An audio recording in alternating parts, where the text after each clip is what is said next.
सिद्धार्थनगर में उजाला योगी आदित्यनाथ ने अवामी रैली से खिताब किया। इस दौरान योगी आदित्यनाथ ने समाजवादी पार्टी और बीएसपी इत्तेहाद को शदीद तनकीद का निशाना भी बनाया और कहा कि चुनाव खत्म होने के बाद बुआ और बबुआ आपस में लड़ेंगे। योगी ने कहा कि चुनाव में एसपी बीएसपी इत्तेहाद की हार तय है। झूठे मिल जाते हैं तो उस दोनों में स्नेह बहुत ज्यादा निकटता हो जाती है और यही निकटता इस समय सपा बसपा गठबंधन के बीच में देखी जा रही है। लेकिन ये गठबंधन केवल 23 मई तक है। 23 मई के बाद आप देखना, बुआ बोलेगी ये बबुआ गुंडों का सरताज है और बबुआ बोलेगा कि बुआ तो भ्रष्टाचार की प्रतिमूर्ति है। बुआ बोलेगी कि गुंडों के सरताज ने अपना वोट नहीं दिया और बबुआ भी बोलेगा कि बुआ अपना वोट बेच दी है। आप देखना एक दूसरे के ऊपर यही आरोप लगने वाले हैं। और वहीं बीएसपी सुप्रीमो मायावती ने वज़ीर-ए-आज़म नरेंद्र मोदी पर हमला करते हुए कहा कि अगर वो पसमानदा तबकात से होते तो आरएसएस उन्हें वज़ीर-ए-आज़म नहीं बनने देता। मायावती ने लखनऊ में प्रेस कॉन्फ्रेंस करते हुए कहा कि नरेंद्र मोदी को अंदाजा हो गया है कि वो चुनाव हार रहे हैं। बीएसपी सुप्रीमो ने कहा कि मोदी का दोबारा वज़ीर-ए-आज़म बनने का ख्वाब कभी पूरा नहीं होगा। श्री मोदी अपने को जबरदस्ती पिछड़ा बताकर जातिवाद का खुलकर राजनीतिक स्वार्थ के लिए इस्तेमाल करते रहे हैं, ये भी सबको मालूम है। और अगर श्री नरेंद्र मोदी जन्म से पिछड़े होते तो क्या आरएसएस उन्हें कभी भी देश का प्रधानमंत्री बनने देती? जिस तरीके की वो भाषा इस्तेमाल कर रहे अपनी विरोधी पार्टियों के विरुद्ध, तो उससे ऐसा लगता है कि उनकी हार डेफिनेट है, उनकी हार होने वाली है। और वो खिसियानी बिल्ली खम्बा नोचे की तरह ही तो वो किस्म किस्म के बेबुनियाद गलत तथ्यहीन आरोप अपने अपोजिशन पे लगा रहे हैं। तो अब तो पूरा देश जान चुका है कि अब ये बीजेपी दोबारा से अब सत्ता में आने वाली नहीं है और खासकर श्री नरेंद्र मोदी का सपना अब दोबारा से पूरा होने वाला नहीं है कि वो देश के प्रधानमंत्री बनेंगे। प्रयागराज में डिंपल यादव, जया बच्चन और धर्मेंद्र यादव ने रोड शो और इत्तेहाद के उम्मीदवारों के लिए वोट मांगे। इन लीडरों ने इत्तेहाद के फूलपुर और इलाहाबाद सीट से उम्मीदवारों की हिमायत में रोड शो किया और रोड शो में लोगों की कसीर तादाद नजर आई।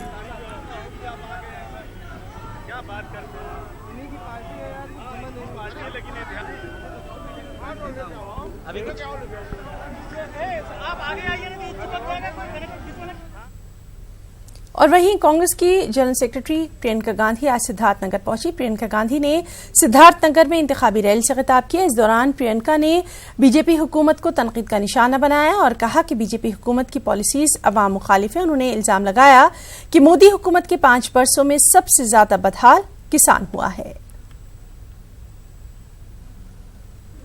बहुत भारी बहुमत से इन्हें आपने जिताया, लेकिन एक भी खाते में उन्होंने 15 लाख रुपए नहीं डाले।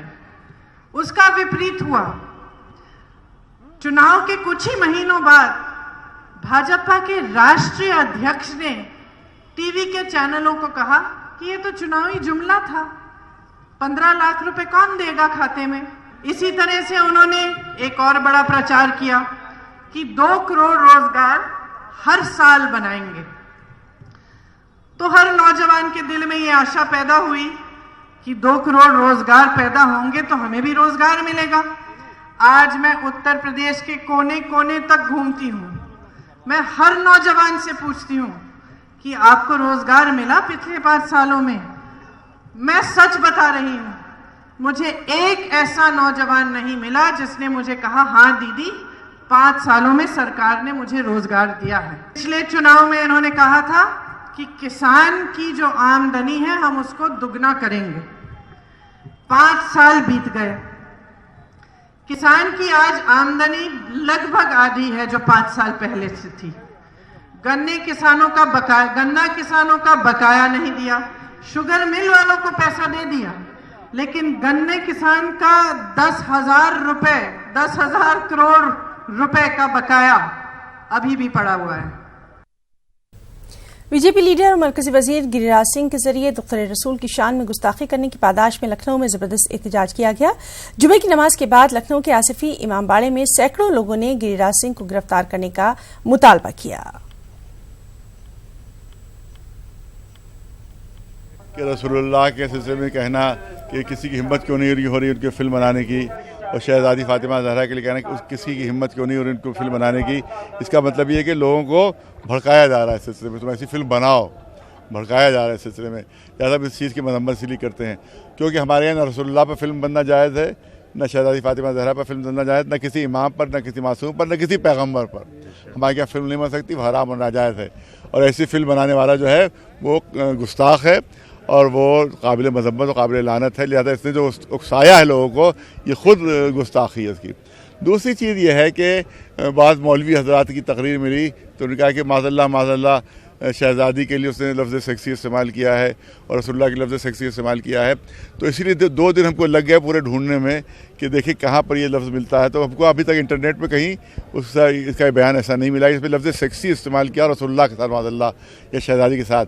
तो उन हज़रात से हमारी गुजारिश है कि जिन्होंने ये कहा कि वो हमें वो सोर्स बताएँ ताकि हम उस पर, क्योंकि हमने कल FIR उस पर की है और FIR उस वक्त तक मजबूत नहीं होगी जब तक हमें वो सोर्स ना मिल जाए। लेकिन अगर लफ्ज़ नहीं भी हैं तब भी ये गुस्ताखी है, क्योंकि रसूलुल्लाह के लिए कहना कि क्यों नहीं फिल्म बनती और शहजादी के लिए क्यों नहीं फिल्म बनती, ये खुद दोनों की शान में गुस्ताखी है और हम इसकी मजम्मत करते हैं, सख्त मजम्मत करते हैं और ऐसे शख्स को हम काबिल लानत समझते हैं इस तरह का मुतालबा करें। हम नहीं, हाँ, हम ख़त जो है अब रवाना कर रहे हैं उनको, आज तैयार हो जाएगा इंशाअल्लाह। प्रेसिडेंट को भी, प्रेसिडेंट ऑफ इंडिया को भी, मोदी जी को भी और गवर्नर को भी कि इस सिलसिले में उनसे जवाब तलब किया जाए और उनसे माफ़ी मंगवाई जाएगी। और सिर्फ यही नहीं बल्कि बीजेपी लीडर गिरिराज सिंह के बयान के खिलाफ कानपुर में भी जबरदस्त एहतजाज किया गया। कानपुर की समाजी तंजीम मौलाना मोहम्मद जफर अली फैंस एसोसिएशन ने यतीम खाना चौराहे पर ही मुजाहरा किया और मुतालबा किया कि इलेक्शन कमीशन गिरिराज सिंह की गुस्ताखाना बयान का नोटिस ले और कार्रवाई करे। एहतजाजियों ने गिरिराज सिंह की फौरी गिरफ्तारी का भी मुतालबा किया।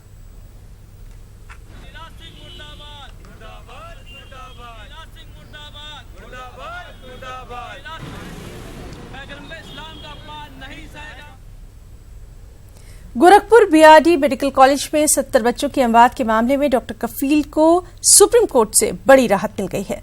सुप्रीम कोर्ट ने यूपी की योगी हुकूमत को हिदायत दी है कि वो डॉक्टर कफील को तमाम माली भत्ता अदा करे। अदालत ने डॉक्टर कफील की मौतली की बरवक्त जांच कराने का भी हुक्म दिया है। डॉक्टर कफील का अलाउंस 20 महीनों से मुअत्तल है। अदालत के फैसले पर अपना रद्दअमल जाहिर करते हुए डॉक्टर कफील ने कहा कि वो यही चाहते हैं कि उनकी मुअत्तली फौरी खत्म की जाए। डॉक्टर कफील ने न्यूज 18 उर्दू से खास बातचीत में कहा कि वो मुकम्मल इंसाफ चाहते हैं और उनका यह भी कहना है कि इस मामले में जो असल कसूरवार हैं उन्हीं को सजा मिले। उन्होंने कहा कि उनको सिर्फ और सिर्फ बलि का बकरा बनाया गया। राहत मिली है, थोड़ी सी राहत जरूर कहेंगे और कहेंगे शुरुआत हुई है, क्या कहेंगे?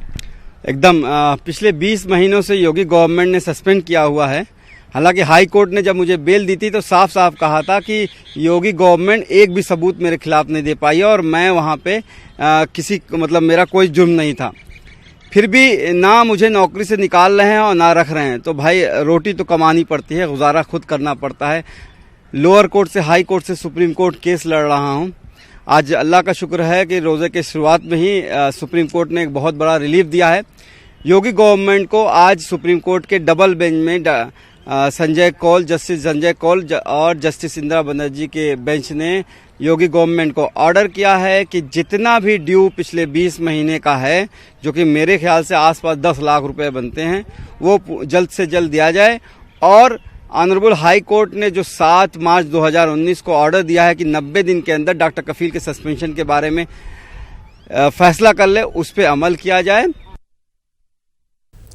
अलीगढ़ जेल में 4 दिन के अंदर 2 कैदियों की मौत से तशवीश पैदा हो गई है। कत्ल के इल्जाम में उम्र कैद की सजा काट रहे 40 साल रामवीर की मुश्तबा हालत में मौत हो गई। रामवीर 4 साल से अलीगढ़ जेल में बंद था। रामवीर के घर वालों को उसकी अचानक हुई मौत समझ में नहीं आ रही। वो दबे अल्फाज में इल्जाम लगा रहे हैं। याद रहे कि 4 रोज पहले ही अलीगढ़ जेल में ही एक शख्स ने खुदकुशी कर ली थी। अचानक 4 दिन में 2 कैदियों की अमवात ने जेल इंतजामिया की कारकर्दगी पर ही सवालिया निशान लगा दिया है।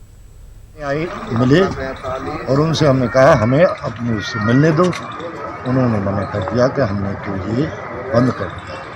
हम लगभग 2 बजे के करीब यहाँ से वापस गए। अब उस घटना के बारे में हम कुछ नहीं बता पाए। ये आपका जो भतीजा था कहाँ था? ये जेल में था। जेल में था? किस मामले में बंद था? 3 से 2।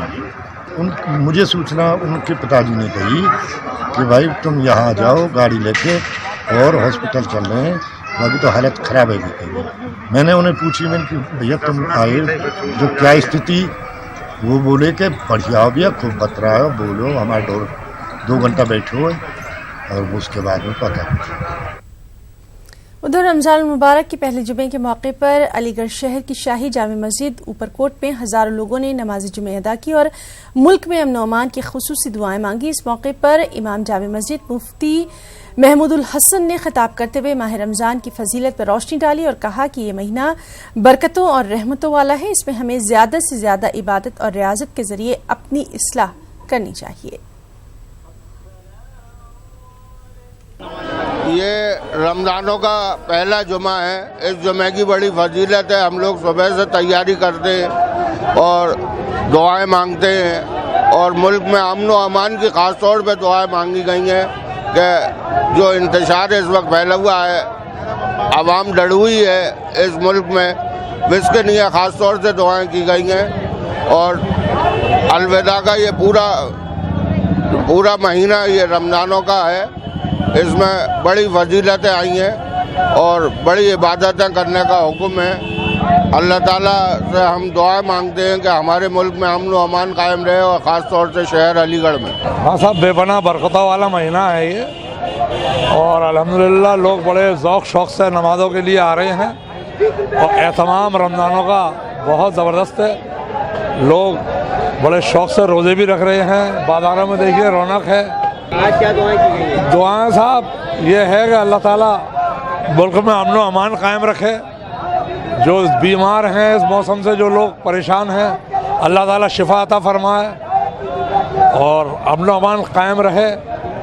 तमाम जो लोग परेशान हैं गर्मी से, उन्हें निजात मिले। और अब खास बात बिहार की खबरों को तफसील से जानेंगे। छठे मरहले के लिए चुनाव का शोर आज थम गया। 12 मई को बिहार में 127 उम्मीदवारों की किस्मत का फैसला होना है। इस मरहले में बिहार की 8 सीटों यानी वाल्मीकि नगर, मशरकी चंपारण, मगरबी चंपारण, शिवहर, वैशाली, गोपालगंज, सिवान और महाराजगंज में चुनाव होना है। छठे मरहले के लिए 13,963 मराकज बनाए गए हैं। इस मरहले में 1,36,67,000 से ज्यादा वोटर्स अपने हक राय दही का इस्तेमाल करेंगे।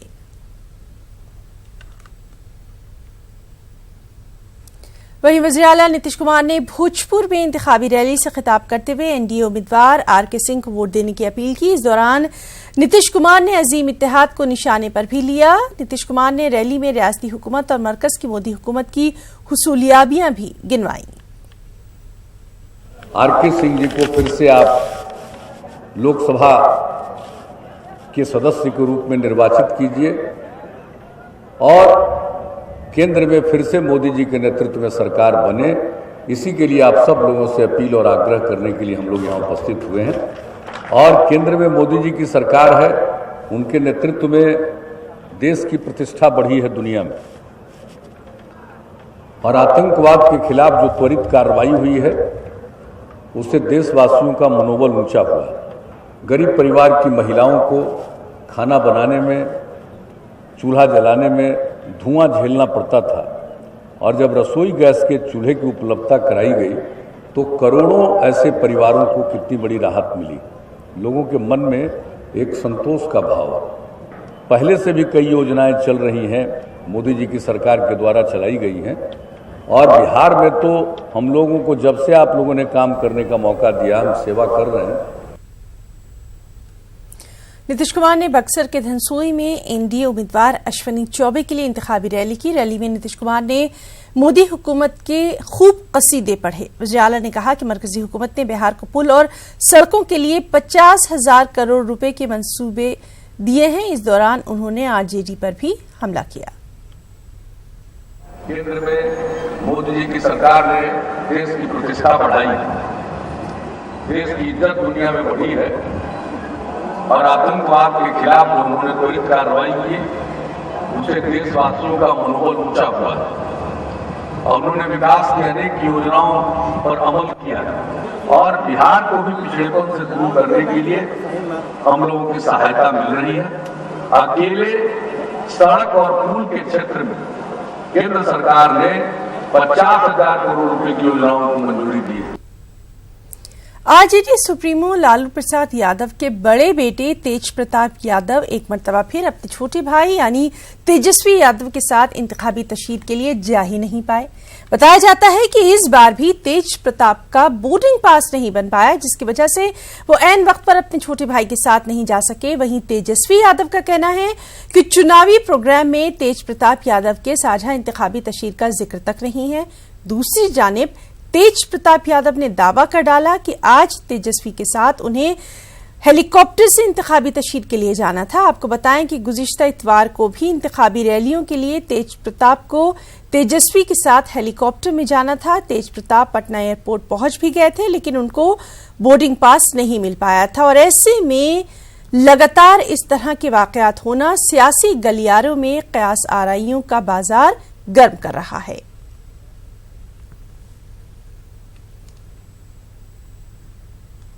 लोकसभा इंतखाब के छठे मरहले में बिहार के 8 हलकों में वोट डाले जाएंगे। सभी सियासी पार्टियों ने जमकर तशहीरी मुहिम की है, तैयारियां की है और खास बात यह कि 8 में से 4 ऐसे हलके हैं जहां अक़लियतों की बड़ी आबादी है और तमाम सियासी पार्टियों की नजर मुस्लिम वोट बैंक पर ही जा टिकी है। तो आप देखिए हमारी ये रिपोर्ट। मुझे इजाजत दें। आदाब।